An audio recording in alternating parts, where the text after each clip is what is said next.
og velkommen til Drømmetydning. Vi er Julie og Julius, og i dag har vi fået en helt særlig gæst. Velkommen, julemand. Ja. Vi har været en tur inde i julemandens drømmeverden, og vi har fundet nogle meget foruroligende symboler, som vi i løbet af den næste stykke tid vil symbolisere og forklare. Vi har fundet et tegn på sprut, som er et ønske om at flygte fra virkeligheden. Vi har fundet et sværd, som var knækket, som er et tegn på en manddom, der ikke har det særlig godt. Så har vi fundet et kors, julemand, som symboliserer, at du står ved en korsvej. Du skal tage et valg nu. No.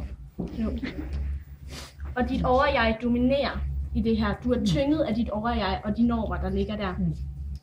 Så har vi et rensdyr, og det har knækket benet. Du har det ikke særlig godt.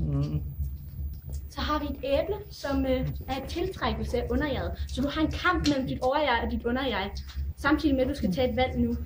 Og timeglasset, som vi har fundet, det symboliserer, at din tid den er ved at løbe ud. Til sidst så har vi en nøgle. Og her, julemand, må vi lige have lov til at sige, at nøglen viser, at du selv har svaret. Det er kun dig, der kan lave om på det, du har. Og det er kun dig, der kan lave om på, hvordan du har det. Sådan er det faktisk. Det er bare for meget.